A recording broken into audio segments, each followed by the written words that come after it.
The 1957 novel Atlas Shrugged is basically about the following question. What if the owning class went on strike, the same way workers can withhold their labor to get their demands met? A large group of CEOs and magnates, tired of the excessive government intervention in their business, retreats from the US to a hyper-libertarian commune to be free of regulation. The author of this book, Ayn Rand, is the founder of Randian objectivism, which is basically a kind of libertarianism but more, that believes that all progress is driven by a few visionary great men who should be allowed to do and take whatever the hell they want and don't owe anything to anyone, and who should never be limited by any kind of government intervention, including things like basic labor rights and taxation. So, of course, Rand's intent with this book is to show how society would collapse without the owning class, how essential they are to society's well-being. The thing is, even she can't do that without unintentionally revealing the entire central premise to be false. If CEOs and owners were really so essential, they could show that by simply withholding their quote-unquote labor and waiting for everything to collapse. But in Atlas Shrugged, that's not all they do. They do withdraw themselves from the running of their companies, but to truly cause the economy to collapse, they also have a guy called Ragnar the Pirate destroy these rich guys' factories and businesses. This, of course, betrays that they literally have to destroy the means of production for things to not just keep working as usual. It betrays that it's actually labor that creates value, not the owning class, and that removing them from the picture would actually have a very limited effect. Acknowledging the need for this character kind of causes Atlas Shrugged to unintentionally espouse the exact opposite of its intended message. So, let's talk about the farmers' protest in the Netherlands. Currently, large groups of farmers in the Netherlands are protesting in response to the cabinet's plans to reduce the emissions of nitrogen gas, a very potent greenhouse gas produced in enormous excess by cattle farming, especially by cows. These plans would force farmers to greatly reduce the amount of cows they hold, and would force some farms operating close to vulnerable nature to shut down permanently. A popular slogan used by these farmers is, "No farmers, no food." They're trying to convince the populace that their work is vital to feeding the country, and that because of that, reducing the scope of farming in the Netherlands would be a bad idea for everyone. And to demonstrate this, their actions did actually reduce the food supply when they blocked distribution centers for supermarkets with their tractors. This betrays what a lot of people already knew. The Dutch farming sector is so oversized due to decades of oversubsidization by the national and EU government that farms actually hugely overproduce, and that most of what they produce is used for export, not to mention all the spoiled food that's just thrown away when it's not sold quickly enough. Like the magnates in Atlas Shrugged, these farmers unintentionally undermined their own point completely with their actions. That's not the only way in which these two groups are familiar, though. They're also similar in the sense that they're not working class actions, despite what you may have been led to believe by some. Because if it was, wouldn't it be enough for them to just withdraw their labor?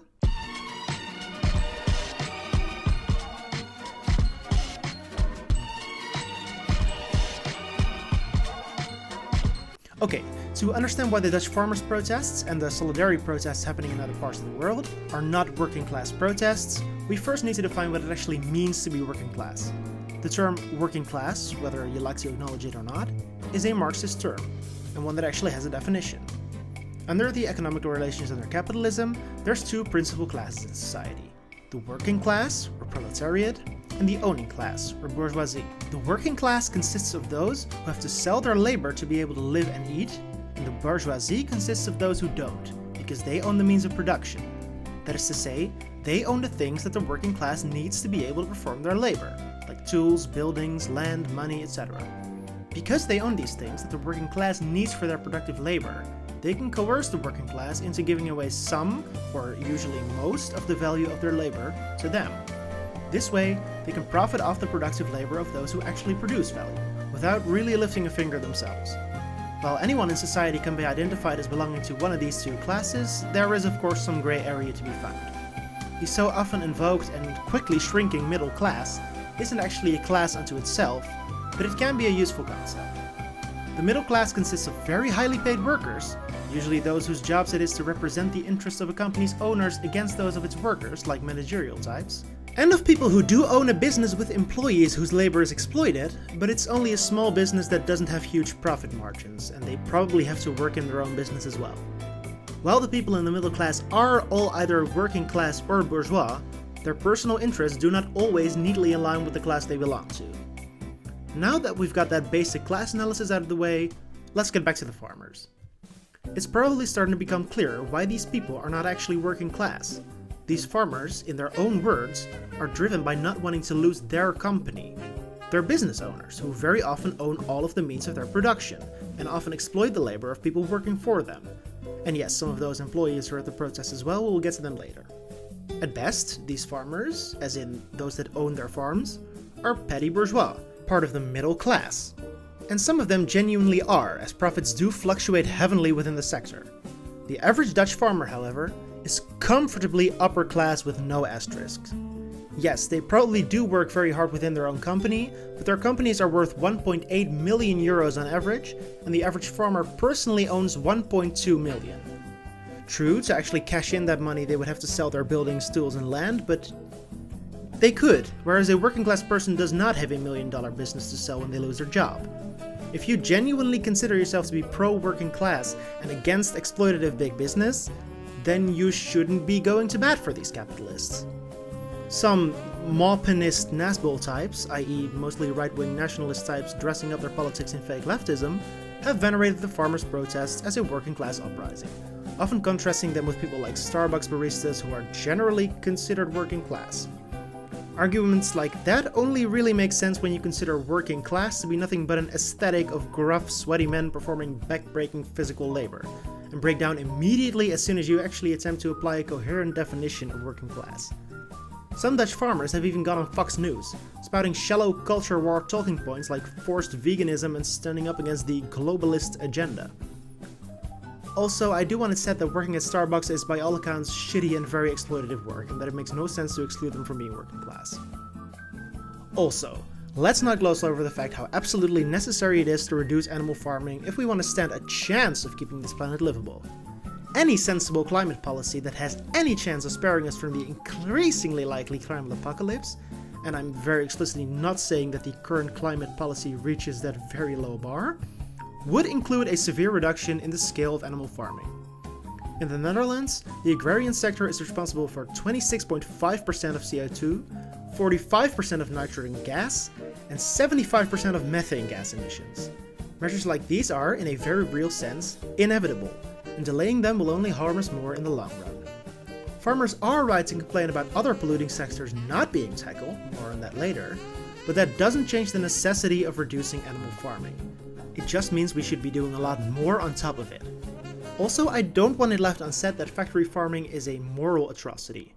Many of the world's sentient beings, in fact most of the world's sentient beings, some roughly as smart as kindergartners, live sickly, cramped, short lives on an assembly line to watch their slaughter, many almost never seeing the sun in their entire lives. Anytime these farmers trot out some sob story of a small-scale ecological farmer who's deeply attached to all of his cows, do keep in mind what the vast majority of animal farming actually looks like. Okay, time for some caveats. First of all, yes, some people doing farm work are actually just salaried workers who sell their labor in return for a wage. I do have sympathy for these people if they are afraid if their jobs disappear. They do not have the luxury of being able to sell their land, and often make less than the Dutch median income. Maybe they should talk to their millionaire employers about that. The skill set of a farm worker is also highly specific, so they might not be able to find work elsewhere. And all of this is exacerbated by this country's past 12 years of neoliberal rule that has slowly stripped away our social safety net to its bones. These people do deserve better. At the very least, they deserve to be paid to follow job training, as well as the sturdy social safety net that we all deserve and should fight to win back.